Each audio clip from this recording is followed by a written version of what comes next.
Welcome to quick study material. Very very good morning आप सभी को। है ना, आज है 18 फरवरी और 18 फरवरी से रिलेटेड जितने भी आपके इंपॉर्टेंट क्वेश्चंस होंगे हम उन सभी क्वेश्चंस को यहाँ पर डिस्कस करेंगे। ठीक है, साथ ही जितना इंपॉर्टेंट आपने पहले का पढ़ रखा है उसको भी रिवाइज करने की कोशिश करेंगे। है ना, और क्लास का टाइमिंग कोशिश करेंगे कि आप लोगों को ज़्यादा समय ना लगे, कम समय में आप ज़्यादा से ज़्यादा चीज़ें गेन कर पाएं। चलिए पहले क्वेश्चन की तरफ चलते हैं। आज का जो हमारा पहला क्वेश्चन है वो क्या है, बाफ्टा अवार्ड 2025 में बेस्ट फिल्म का अवार्ड जो है वो किसने जीता है। किसकी बात कर रहे हैं, बेस्ट फिल्म का अवार्ड किसने जीता है, यानी सर्वश्रेष्ठ फिल्म का पुरस्कार किसने जीता है। तो एक मूवी है कॉन्क्लेव। क्या है, कॉन्क्लेव मूवी है। ऑप्शन ए आपका बिल्कुल सही है। उस मूवी का पोस्टर यहाँ पर आपको दिख रहा होगा, यही वो मूवी है जिसको बाफ्टा अवार्ड 2025 में बेस्ट फिल्म का पुरस्कार दिया गया है। देखिए, बाफ्टा की अगर फुल फॉर्म की बात करें तो ब्रिटिश एकेडमी फिल्म अवार्ड है ये। क्या है, ब्रिटिश एकेडमी फिल्म अवार्ड। और बात करें तो ये कहाँ पर प्रदान किया जाता है, यूके में प्रदान किया जाता है और अभी इस बार लंदन में दिया गया है। ठीक है, लंदन में दिया गया है। एक और चीज आपको यहाँ पर ध्यान रखनी है, थोड़ा सा बाफ्टा के बारे में और क्या क्या इस बार 2025 में क्या क्या विनर हैं, कौन कौन विनर हैं उनकी बात करते हैं। जो इम्पोर्टेंट है उसको मैंने ना डार्क कलर से मतलब यहाँ पे इंडिकेट किया है। जो मैंने ये ज्यादा डार्क कलर किया है ना, ये ज्यादा इंपॉर्टेंट है। ठीक है, तो सबसे पहली चीज तो ये अवार्ड दिया किसके द्वारा जाता है, तो आपको ध्यान देना है कि ये अवार्ड जो है ये British academy of film and television arts के द्वारा दिया जाता है। और इस बार इसका कौन सा एडिशन था, तो 78वां एडिशन था, यानी 78th एडिशन था आपका, 78वां संस्करण था। बेस्ट फिल्म की अगर हम बात करें या सर्वश्रेष्ठ फिल्म की बात करें तो कॉन्क्लेव मूवी आपको ध्यान रखनी है। बेस्ट ब्रिटिश फिल्म वो भी कॉन्क्लेव, ध्यान रखिएगा। बेस्ट एक्टर की बात करें अगर हम यहाँ पर तो एड्रियन ब्रॉडी का नाम आपको ध्यान रखना है। एड्रियन ब्रॉडी जो है ये द ब्रूटलिस्ट मूवी के लिए इनको ये अवार्ड दिया गया है। बेस्ट एक्ट्रेस की बात करें तो मिक्की मेडिसन का नाम आपको ध्यान रखना है, एनोरा फिल्म में इन्होंने काम किया था उसके लिए दिया गया है। और बेस्ट डायरेक्टर की बात करें तो ब्रैडी कॉर्बेट का नाम ध्यान रखिएगा, द ब्रूटलिस्ट मूवी की बात कर रहे हैं। ठीक है, उस मूवी को इन्होंने डायरेक्ट किया था। यहाँ पर ये जो मैंने पॉइंट बताए हैं ये बहुत ही इंपॉर्टेंट है, इतना तो आपको याद रखना ही पड़ेगा। ठीक है, चलिए नेक्स्ट क्वेश्चन देखिए। अगला क्वेश्चन है, वैश्विक पर्यटन लचीलापन दिवस कब मनाया जाता है, या फिर इसे हम अगर बोलें तो ग्लोबल टूरिज्म रेजिलियंस डे की हम बात कर रहे हैं। ये मनाया जाता है हर साल 2017 को। अभी इसको मनाने की जो पहली बार जो घोषणा की गई थी, आपको ध्यान रखना है, यूएनजीए यानी संयुक्त राष्ट्र महासभा, यूनाइटेड नेशन जनरल असेंबली से इंग्लिश में कहा जाता है, इसकी फुल फॉर्म होती है। इसने ना 2023 में इसको मनाने की आधिकारिक रूप से घोषणा की थी। ठीक है, फिर हम बात करते हैं 17 फरवरी को ये दिवस मनाया जाता है। अब यहाँ पे ना वैश्विक पर्यटन लचीलापन दिवस, देखिए वैश्विक पर्यटन यानी ग्लोबल पर्यटन दिवस की तो हम बात समझ अभी करेंगे ही करेंगे कि भाई विश्व पर्यटन दिवस कब मनाया जाता है, वो मनाया जाता है 27 सितंबर को। देखिए इसी से मिलता जुलता है, अंतर ध्यान रखिएगा। विश्व पर्यटन दिवस 27 सितंबर को, एक है राष्ट्रीय पर्यटन दिवस 25 जनवरी को, और ये है वैश्विक पर्यटन लचीलापन दिवस 17 फरवरी को। कंफ्यूज मत होइएगा, ये एक एक वर्ड से आपका पूरा क्वेश्चन जो है वो बदल जाता है एग्जाम में, फिर आप गलती कर देंगे। अच्छा, ये जो वैश्विक पर्यटन लचीलापन दिवस है इसका मतलब क्या है समझिए। इसका मतलब ये है कि जैसे मान लीजिए कोविड के टाइम पे या कोई ऐसी आपदा आ जाती है, तो उसमें ना बहुत से ऐसे देश हैं जो पर्यटन की वजह से ही चल रहे हैं। ठीक है, तो इनकी इकोनॉमी भी पर्यटन के ऊपर बेस्ड है। तो होता क्या है कि उसको ना मजबूत बनाए रखने के लिए यानी पर्यटन उद्योग के लिए ये आपका दिवस मनाया जाता है। और लचीलापन बनाए के लिए कि अगर ऐसी कोई स्थिति आ जाए, है ना, तो उस टाइम पे हम कैसे चीजों को मतलब टैकल करें, उसी के लिए ये जो है दिवस आपका मनाया जाता है। नेक्स्ट क्वेश्चन देखिए, एशियाई विंटर गेम्स 2025 में पदक तालिका में शीर्ष स्थान किस देश ने हासिल किया है। एशियाई विंटर गेम्स 2025 या एशियन विंटर गेम्स 2025 की बात करें तो इसका आयोजन कहां पर किया गया था, चीन में। और टॉप पे कौन रहा है, तो चीन ही टॉप पर रहा है। ऑप्शन डी आपका बिल्कुल सही है। देखिए बात करें यहाँ पे तो देखिए नंबर 1 पर कौन है, चाइना है। इसने 32 गोल्ड मेडल जीते हैं, 27 सिल्वर मेडल जीते हैं और 26 ब्रॉन्ज मेडल जीते हैं। और कुल मेडल की बात करें तो 85 मेडल के साथ ये नंबर 1 पर है। दूसरे नंबर पर रिपब्लिक ऑफ कोरिया, ध्यान रखना, तीसरे पे जापान। यहाँ पे एक मजे की बात और बता दूं मैं कि भारत की तरफ से 59 जो प्रतिभागी थे उन्होंने पार्टिसिपेट किया था, और इस बार भी भारत को कोई मेडल नहीं मिला। यानी भारत ने आज तक एशियाई विंटर गेम्स के अंदर कोई मेडल नहीं जीता है। ध्यान से सुनिएगा, अभी तक नहीं जीता था और इस बार भी नहीं जीता है। समझ में आया। अगर हम इस विंटर गेम्स की बात करें तो हर 4 साल में इसका आयोजन किया जाता है। ठीक है, ये बर्फ या स्नो पर खेले जाने वाला खेल है, इसीलिए इसको क्या बोलते हैं, इसीलिए हम इसको बोलते हैं विंटर गेम्स, है ना, बर्फ के ऊपर या स्नो के ऊपर खेला जाता है। ठीक है, तो टोटल 85 मेडल, जिसमें से 32 गोल्ड के साथ चाइना नंबर 1 पर है, आपको ध्यान रखना है। अच्छा, एक यहीं पे ध्यान रखिएगा, ये तो एशियाई विंटर गेम्स है ना, एक और होता है जो हमारे भारत में हम लोग खेलते हैं, खेलो इंडिया विंटर्स गेम्स, जिसका आयोजन कहाँ पर, लद्दाख में हुआ था। तो खेलो इंडिया विंटर्स गेम्स ध्यान रखिएगा लद्दाख में, और एशियाई विंटर गेम्स ध्यान रखिएगा कहाँ पर, चीन में। इसके थोड़ा सा और इंपॉर्टेंट पॉइंट्स की बात करें तो किसके द्वारा इसका आयोजन किया जाता है, तो एशियाई विंटर गेम्स जो है इसका एशिया ओलंपिक परिषद के द्वारा क्या किया जाता है, आयोजन किया जाता है। इस बार इसका 9वां संस्करण था, ये आपको ध्यान रखना है। पहला संस्करण जो था वो कहाँ पर, जापान में आयोजित किया गया था, और इस बार इसका 9वां संस्करण है, जापान के साप्पोरो में आयोजित किया गया था। इस बार हार्बिन जो कि चीन के अंदर है, वहां पर इसका आयोजन किया गया। 7 तारीख से लेकर के 14 फरवरी तक इसका आयोजन किया गया। शुभंकर की बात करें यानी मस्कट की, तो बिनबिन और नीनी, ये ध्यान रखिएगा, दरअसल चीन के उत्तर पूर्वी क्षेत्र में ना पाए जाने वाले ये बाघ है, उसी बाघ को यहाँ पर आपको ध्यान रखना है, क्या किया गया है, शुभंकर के रूप में यहाँ पर प्रदर्शित किया गया था।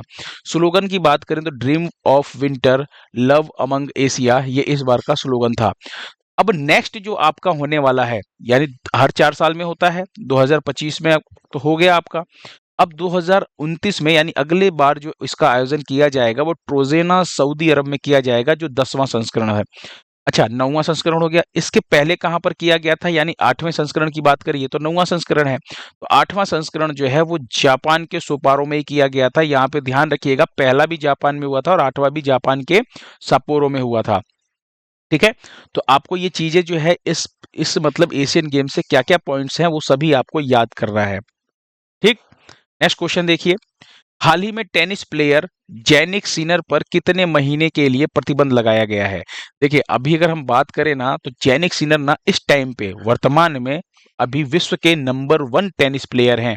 ठीक है, और जैनिक सिनर के ऊपर अभी लगाया गया है 3 महीने की प्रतिबंध, 3 महीने का क्या लगाया गया, 3 महीने का प्रतिबंध लगाया गया, बैन किया गया है। और अभी वर्तमान में ये नंबर 1 खिलाड़ी हैं। अभी ऑस्ट्रेलियन ओपन हुआ था, ऑस्ट्रेलियन ओपन 2025, याद आ रहा है ना, जनवरी में इसका आयोजन किया गया था। जो ये ग्रैंड स्लैम है, टेनिस का ग्रैंड स्लैम, इसको भी जीतने वाले कौन थे, जैनिक सिनर थे, और पिछली बार भी ऑस्ट्रेलियन ओपन 2024 में इन्होंने ही जीता है। ठीक है, कहाँ के प्लेयर हैं, बहुत इंपॉर्टेंट है, देश का नाम ध्यान रखिएगा, इनका संबंध किस देश से है, तो इटली से है, इटली के प्लेयर है। प्रतिबंध क्यों लगाया गया, तो आपको ध्यान रखना है कि डोपिंग के कारण। डोपिंग क्या होता है, जैसे मान लीजिए अपने खेल की क्षमता बढ़ाने के लिए किसी ड्रग्स का या दवाई का यूज कर लें तो उसी को डोपिंग बोलते हैं। ठीक है, और ये प्रतिबंध किसने लगाया है, तो वाडा ने प्रतिबंध लगाया है। किसके द्वारा प्रतिबंध लगाया गया है, वाडा के द्वारा। ठीक है, वर्ल्ड एंटी डोपिंग एजेंसी इसकी फुल फॉर्म होती है। ठीक है, तो वाडा के द्वारा प्रतिबंध लगाया गया है। अब ये 3 महीने का जो प्रतिबंध लगाया गया है, यानी अब इनको ना 9 फरवरी से बैन किया गया है। 9 फरवरी से लेकर के अब ये 4 मई तक जो है ये कोई भी गेम नहीं खेलेंगे। ठीक है, नेक्स्ट क्वेश्चन देखें, भारत और किस देश के बीच संयुक्त सैन्य अभ्यास धर्म गार्जियन 2025 का आयोजन किया जाएगा। तो अभी ये जो संयुक्त सैन्य अभ्यास धर्म गार्जियन है, ये भारत और जापान के बीच आयोजित होता है। ये आपको ध्यान रखना है, हमेशा भारत और जापान के बीच ही आयोजित हुआ है। अच्छा, अगर हम बात करें भारत और जापान के बीच और कौन सा एक युद्ध अभ्यास ना, वीर गार्जियन करके, ये तो धर्म गार्जियन है ना, एक है आपका वीर गार्जियन। जो वीर गार्जियन है ये भी भारत और जापान के बीच में आयोजित किया जाता है। एक आपको ना जिम्मेक्स ध्यान रखना है, जिम्मेक्स, जिम्मेक्स का आयोजन भी भारत और जापान के बीच में होता है। तो ये और 2 अभ्यास हैं जो भारत और जापान के बीच आयोजित किए जाते हैं। अगर हम बात करें इस धर्म गार्जियन की, तो 2018 में इसकी शुरुआत होती है ना, यानी पहला संस्करण 2018 में होता है, और इस बार जो इसका संस्करण है वो 6वां संस्करण है, आपको ध्यान रखना है, 6th एडिशन है। 25 फरवरी से शुरू हो रहा है, 9 मार्च तक ये युद्ध अभ्यास चलने वाला है। कहाँ पर, तो जापान के माउंट फूजी, ध्यान रखिएगा, बहुत इंपॉर्टेंट है, पूछा जाता है कि कहाँ पर आयोजित होगा, तो जापान के माउंट फूजी में धर्म गार्जियन 2025 का आयोजन किया जाएगा। इस युद्ध अभ्यास के द्वारा आतंकवादी जो आपका रोधी अभियानों पर ध्यान केंद्रित किया जाएगा इस युद्ध अभ्यास के जरिए। ठीक है, याद हो जाएगा। नेक्स्ट क्वेश्चन देखिए, ब्रिक्स शिखर सम्मेलन 2025 की मेजबानी जो है वो कौन सा देश करेगा? तो आपको ध्यान रखना है, यहाँ पे ब्राजील 2025 लिखा हुआ है। मैं भी एक छोटा छोटा सा ना बहुत तरीका अच्छा सा बताऊंगा जो आप कभी जिंदगी में नहीं भूलेंगे कि ब्रिक्स का आयोजन कौन करेगा। और यही नहीं, आप अगला पिछला सब आपको याद रहेगा। वो ट्रिक क्या है मैं भी बताऊंगा। पहले आप यहाँ पर देखिए, ब्रिक्स शिखर सम्मेलन 2025 की जो मेजबानी है वो ब्राजील करने वाला है। कहाँ पर होगा ये सम्मेलन? तो ये रियो डी जेनेरियो जो कि ब्राजील के अंदर एक जगह है, यहाँ पर किया जाएगा इस सम्मेलन का आयोजन। समझ में आया? इसके अलावा अगर हम बात करें यहाँ पे, तो 2024 में इसका आयोजन पिछली साल जो किया गया था वो कहाँ पर किया गया था? रूस में किया गया था। ठीक है। अभी ये जो मेजबानी होगी, ये जो ब्राजील करने वाला है, ये जुलाई मंथ में करेगा। कब? जुलाई में करेगा, ये आपको ध्यान रखना है। ध्यान से देखिए, ब्रिक्स की बात करें तो ब्रिक्स की जो स्थापना हुई थी ना, वो तो 2006 में हुई थी। कब हुई थी? वो 2006 में हुई थी। लेकिन यहाँ पर ध्यान रखिएगा, जो पहली बार सम्मेलन किया गया था वो 2009 में रूस के येकानतेरिनबर्ग में किया गया था। और ये क्वेश्चन कई बार पूछा गया है कि ब्रिक्स का पहला सम्मेलन कब हुआ था। ठीक है। 2010 में क्या होता है, देखिए पहले आपको ध्यान रखना है, पहले ना सिर्फ ब्रिक्स था। क्या था? पहले सिर्फ ब्रिक था, यानी सिर्फ 4 देशों का समूह था। बी से क्या हो जाएगा आपका? ब्राजील, रूस से आर से रूस, आई से इंडिया और सी से चाइना। ठीक है, पहले 4 देश थे। फिर बाद में क्या हुआ? 2010 के अंदर ना साउथ अफ्रीका इसके अंदर ऐड हो गया। तो जैसे ही साउथ अफ्रीका ऐड हुआ तो इसका नाम बदल करके क्या कर दिया गया? ब्रिक्स कर दिया गया। ठीक है। साउथ अफ्रीका के शामिल होते, साउथ अफ्रीका 2010 में शामिल हुआ था। फिर बात करें ब्रिक्स का जो हेडक्वार्टर है, जो मुख्यालय है, वो कहाँ पर? संघाई चीन के अंदर है। अभी वर्तमान में टोटल सदस्य देश कितने हो गए हैं? 10 हो गए हैं।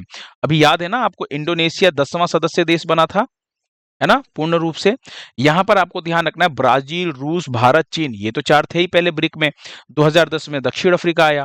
फिर अभी 2024 की बात करें अगर हम, तो मिस्र, इथोपिया, ईरान, यूएई, और यहाँ पे 2 और देश आपको ध्यान रखना है, एक अर्जेंटीना और सऊदी अरब। एक था सऊदी अरब और एक था आपका अर्जेंटीना। तो अर्जेंटीना ने मना कर दिया शामिल होने से। अर्जेंटीना ने कहा कि ये हमको ब्रिक्स में शामिल नहीं होना है। लेकिन जो हम बात कर रहे हैं सऊदी अरब की, तो सऊदी अरब की अगर मैं बात करूं यहाँ पर, तो इसने मना नहीं किया है, लेकिन अभी तक इसने ना घोषणा पत्र भी मतलब जारी नहीं किया है। मतलब ऑफिशियल रूप से इसने अनाउंसमेंट अभी नहीं किया है ना, सऊदी अरब में। तो 6 देश शामिल होने थे। फिर उसके बाद हम बात करते हैं अभी हाल ही में, अभी मैंने कुछ दिन पहले ही आपको पढ़ाया था कि इंडोनेशिया जो है वो ब्रिक्स का 10वां देश बन गया है, 10वां सदस्य देश बन गया है। टोटल देखा जाए तो 11 सदस्य देश हैं, लेकिन पूर्ण रूप से आपको 10 ही ध्यान रखने हैं, क्योंकि अभी जो सऊदी अरब है इसने अभी तक घोषणा ऑफिशियल रूप से नहीं की है। समझ में आया? अब देखिए, जो मैं तरीका बताने वाला हूँ, जो मैं ट्रिक बताने वाला हूँ, वो देखिए बहुत ही ध्यान से देखिएगा। जब कभी भी ब्रिक्स की बैठक होती है, आपको ध्यान रखना है, जैसे बी से क्या है? बी से है आपका ब्राजील। तो हमेशा क्या होगा? ब्राजील जो है बैठक करेगा, इसके बाद किसका नंबर आएगा? रूस, ये बैठक करेगा। फिर रूस के बाद इंडिया बैठक करता है। फिर इंडिया के बाद हमेशा चाइना करने वाला है। और चाइना के बाद कौन करेगा? साउथ अफ्रीका बैठक करेगा। यही ब्रिक्स का रूल है। उसके बाद फिर से कौन करेगा? फिर से साउथ अफ्रीका के बाद कौन करेगा? ब्राजील करेगा। समझ में आया? लेकिन हुआ क्या था, 2024 में ब्राजील जो है वो करने में सक्षम नहीं था। ठीक है। तो 2024 में किसने किया था? 2024 में रूस ने किया था। यानी ब्राजील को करना था, ब्राजील ने नहीं कर पाया, सक्षम नहीं था करने में, तो फिर रूस ने किया है 2024 में। अब 2025 में किसने किया है? ब्राजील ने किया है। अब फिर से इंडिया, चाइना और साउथ अफ्रीका फिर वापस ऐसे चलते रहेंगे। जो भी सदस्य देश होंगे वो बारी बारी से करते रहेंगे। ठीक है। तो 2025 में अब कौन करने वाला है? ब्राजील करने वाला है। करना इसको 2024 में था। चलिए नेक्स्ट क्वेश्चन देखें। अगला क्वेश्चन देखिए। अगला क्वेश्चन क्या है आपका? हाल ही में किस देश में स्थित, पूछा जा रहा है कि कौन से देश में स्थित है माउंट एटना ज्वालामुखी, जिसमें अभी हाल ही में क्या हुआ है? विस्फोट हुआ है। तो आपको ध्यान रखना है, ये इटली में स्थित है। ऑप्शन डी आपका बिल्कुल सही है। बात करें तो इटली के अंदर ना एक सिसिली द्वीप है। क्या है? सिसिली द्वीप, उसी पर स्थित ये आपका ज्वालामुखी है। और ये एक ना सक्रिय ज्वालामुखी है। सक्रिय ज्वालामुखी का मतलब क्या है? जिसके अंदर लगातार जो है विस्फोट होता रहता है, लावा निकलता रहता है। ठीक है। तो आपको ध्यान रखना है, माउंट एटना ज्वालामुखी कहां पर? इटली के अंदर स्थित है, सिसिली द्वीप पे। नेक्स्ट क्वेश्चन देखिए। भारत से $200 मिलियन की आकाश मिसाइल प्रणाली खरीदने की घोषणा किसने की है? ये सतह से हवा में मार करने वाली मिसाइल प्रणाली है, जिसका नाम क्या है? आकाश मिसाइल प्रणाली। और अभी भारत से खरीदने की जो बात कर रहा है कि मैं आगे चल कर के इसको खरीदूंगा, वो खरीदेगा फिलीपींस। ऑप्शन सी आपका बिल्कुल सही है। अगर आपको याद हो तो फिलीपींस ने ना अभी हाल ही में भारत से क्या खरीदा था? ब्रह्मोस मिसाइल। याद आया किसी को? फिलीपींस ने अभी ब्रह्मोस खरीदा था, अब बारी है आकाश मिसाइल प्रणाली की। ठीक। रीजन क्या है? रीजन समझिए, होता क्या है ना कि जैसे चीन के साथ इसका तनाव बढ़ रहा है, इस वजह से ये खरीदते जा रहा है। भाई कोई भी अपने देश की सुरक्षा करने के लिए क्यों नहीं खरीदेगा? हम खुद ही पाकिस्तान और चाइना से बढ़ते तनाव और त्रस्त हैं, इन भिखमंगों से हमको खरीदना पड़ता है। रूस से खरीदते हैं हम इजराइल से खरीदते हैं, हम अमेरिका से खरीदते हैं। क्यों खरीदते हैं? यही चाइना और पाकिस्तान की वजह से। ये दोनों दोस्त दोनों ये आपस में दोस्ती कर लेते हैं और फिर उसके बाद भारत को परेशान करते रहते हैं। ठीक है। अब यहाँ पर देखिए, अगर हम बात करें, थोड़ा सा ध्यान से सुनिएगा, फिलीपींस कहाँ पर है? ये जो आप मैप देख रहे हैं ना, ये वाला हिस्सा, ये देखिए, ये जो है ये आपका चाइना, ये तो भारत है, ये हिस्सा चाइना का है, और यहाँ पर ये जो देख रहे हैं ये है आपका फिलीपींस। यहाँ पे जो व्हाइट व्हाइट कलर का दिख रहा है, थोड़ा मैप को जूम करें अगर, तो यहाँ पर देखिए ये जो आपको दिख रहा है ना डार्क डार्क, ये है आपका फिलीपींस, है ना। और ये है किसकी बॉर्डर? ये है चाइना का बॉर्डर। तो फिलीपींस जो है, इसने अभी खरीदा था ब्रह्मोस भारत से, और अब खरीदने की बात कह रहा है कि भैया हमको आकाश मिसाइल प्रणाली भी दे दो। हम बिल्कुल देंगे, है ना। हमें भी पैसा आना चाहिए भाई, सीधी सी बात है। अगर फिलीपींस की बात करें तो इसकी राजधानी क्या है? मनीला। आपको याद है मनीला से एक बहुत इंपॉर्टेंट क्वेश्चन बना हुआ है और बार बार एग्जाम में पूछा जाता है, अंतरराष्ट्रीय चावल अनुसंधान केंद्र कहाँ पर है? तो अंतरराष्ट्रीय चावल अनुसंधान केंद्र जो है वो मनीला फिलीपींस के अंदर ही है। इसकी करेंसी क्या है मनीला की, सॉरी फिलीपींस की? तो पेसो है। राष्ट्रपति बोंगबोंग मार्कोस का नाम आपको ध्यान रखना है। नेक्स्ट क्वेश्चन देखिए, नो मनी फॉर टेरर सम्मेलन किसकी बात कर रहे हैं? नो मनी फॉर टेरर सम्मेलन की बात कर रहे हैं। भारत, जो मतलब भारत की तरफ से किसने नेतृत्व किया था? तो नो मनी फॉर टेरर सम्मेलन 2025 की बात करें तो ये सम्मेलन है क्या चीज? तो ध्यान रखिएगा, इस सम्मेलन का उद्देश्य है आतंकवाद के वित्त पोषण को रोकने के लिए सहयोग पर ध्यान केंद्रित करना। यानी कोई भी देश आतंकवाद को सपोर्ट ना करे, उसको पैसा रुपया या कोई भी चीज मुहैया ना करवाए, ऐसी चीजों को जो आतंकवाद, जिससे आतंकवाद बढ़ता हो। जैसे खास करके पाकिस्तान ये काम करता ही रहता है, थोड़ा सा भी ये सोचता है ना कि भारत के अंदर कुछ भी आतंकवाद करके कैसे भी करके हमको बस नुकसान पहुंचाना है। तो यही यही वो सम्मेलन है। और एक और चीज ध्यान रखिएगा, इस बार इसका चौथा सम्मेलन है, फोर्थ सम्मेलन है। इसकी अगर हम बात करें तो 2018 में इसकी शुरुआत होती है। कब? 2018 में इसकी शुरुआत होती है। और ये जो सम्मेलन इस बार हुआ है, कहाँ पर हुआ है? तो म्यूनिख जर्मनी में इस बार इस सम्मेलन का आयोजन हुआ है 2025 में। म्यूनिख जो कि जर्मनी में है, वहां पर किया गया है। और भारतीय प्रतिनिधि मंडल का नेतृत्व किसने किया? तो डॉक्टर नित्यानंद राय का नाम आपको ध्यान रखना है ना। केंद्रीय मंत्री हैं नित्यानंद राय, ये आप नित्यानंद राय को देख रहे हैं। इन्होंने ना भारत की तरफ से पार्टिसिपेट किया था, यानी इस सम्मेलन में भारत की तरफ से भाग किसने लिया था? तो नित्यानंद राय ने लिया था। समझ में आया? नेक्स्ट क्वेश्चन देखिए, यूरोपीय अंतरिक्ष एजेंसी ईएसए कि किस दूरबीन द्वारा आइंस्टीन रिंग को खोजा गया है? आइंस्टीन रिंग क्या होता है समझिए, ये जो आप इमेज देख रहे हैं ना, ये एक आइंस्टीन रिंग की इमेज है। आइंस्टीन रिंग की बात करें, कोई भी खगोलीय पिंड हो गया या कोई आकाश गंगा है, उसके चारों तरफ ना एक वलय, है ना। ये जो आप देख रहे हैं डार्क मैटर टाइप का, ये चारों तरफ एक वलय या एक रिंग जो बनती है, उसी को कहते हैं आइंस्टीन रिंग। ये प्रकाश, मतलब लाइट की एक रिंग होती है, ध्यान से देखिए आप, प्रकाश की एक रिंग है, इसी को वलय या रिंग कहा जाता है। अगर हम बात करें तो ये जो आइंस्टीन रिंग खोजा गया है, किसके द्वारा खोजा गया है? यूरोपीय अंतरिक्ष एजेंसी के द्वारा खोजा गया है। किस दूरबीन से खोजा गया है? तो यूक्लिड स्पेस टेलीस्कोप का नाम ध्यान रखिएगा। जो भी पॉइंट इंपॉर्टेंट है सब नोट करते जाइएगा। आइंस्टीन रिंग किसने खोजा? यूरोपीय अंतरिक्ष एजेंसी ने। किस दूरबीन से खोजा? यूक्लिड स्पेस टेलीस्कोप से खोजा। साथ ही आपको ध्यान रखना है, इसकी दूरी कितनी है? तो 590 प्रकाश वर्ष की दूरी है। कितना? 590 प्रकाश वर्ष की दूरी पर इसको खोजा गया है, ये आपको ध्यान रखना है। अच्छा, आइंस्टीन रिंग ऐसा नहीं कि ये कोई पहली बार मतलब खोजा गया है। इसकी पहली बार जो आइंस्टीन रिंग खोजा गया था वो 1987 में खोजा गया था। ठीक है। पहली बार 1987 में खोजा गया था आइंस्टीन रिंग। गुरुत्वाकर्षण लेसिंग के कारण ये जो आइंस्टीन रिंग है ये बनती है। याद हो जाएगा ये सारे पॉइंट। चलिए एक और लास्ट क्वेश्चन देखिए। भारतीय चार्टर्ड अकाउंटेंट संस्थान जो है, जिसे शॉर्ट में ICAI कहा जाता है, इसका मतलब क्या है? Institute of chartered accountants of India. क्या है? Institute of chartered accounts of India, ICAI। इसके अध्यक्ष अभी हाल ही में कौन बने हैं? तो अध्यक्ष बने हैं चरणजीत सिंह नंदा। कौन बने हैं? चरणजीत सिंह नंदा जो है ये इसके क्या बने हैं? अध्यक्ष बने हैं। वहीं डी प्रसन्ना कुमार इसी के उपाध्यक्ष बने हैं, ये आपको ध्यान रखना है। ठीक है। अब ये है क्या चीज? तो जो सीए की मतलब जैसे हर किसी का एक संस्थान होता है ना, तो सीए का जो अपना एक संस्थान है, जो मतलब सीए के जितने भी रूल्स और रेगुलेशंस होते हैं ना, वो इसी को रेगुलेट करने का काम यही संस्थान करता है। ठीक है। और अगर हम बात करें डी प्रसन्ना कुमार, तो ये इसके उपाध्यक्ष बने हैं। चरणजीत सिंह नंदा क्या बने हैं? अध्यक्ष बने हैं। अच्छा, फैज अहमद किदवई का याद आ रहा है किसी को? ये अभी डीजीसीए के महानिदेशक बने थे। वी नारायणन की बात करें, बी नहीं वी नारायणन की बात करें, तो ये अभी इसरो के 11वें अध्यक्ष बने हैं। इंपॉर्टेंट है, ध्यान रखिएगा। चलिए लास्ट टाइम मैंने आपसे क्वेश्चन पूछा था, राष्ट्रीय महिला दिवस जो है ये कब मनाया गया है? तो राष्ट्रीय महिला दिवस जो है ये आपका मनाया गया है 13 फरवरी को। कब मनाया गया है? 13 फरवरी को। यहाँ पे ऑप्शन टाइपिंग मिस्टेक है ना, इसको आप 13 बना दीजिएगा। वैसे सबके कमेंट्स में मैंने देखा था 13 फरवरी आया था, सबके कमेंट्स बिल्कुल सही थे, 13 फरवरी, है ना।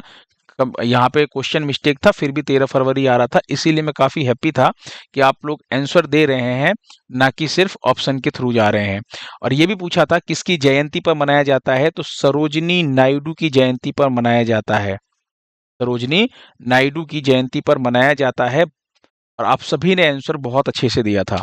चलिए अभी एक और क्वेश्चन मेरा ये है कि प्रधानमंत्री मोदी ने अभी ना किस देश के राष्ट्रपति को छत्तीसगढ़ की एक बहुत ही फेमस डोकरा कलाकृति है, इसको ना गिफ्ट किया है। इंपॉर्टेंट है क्वेश्चन, है ना, इंपॉर्टेंट मार्क कीजिएगा।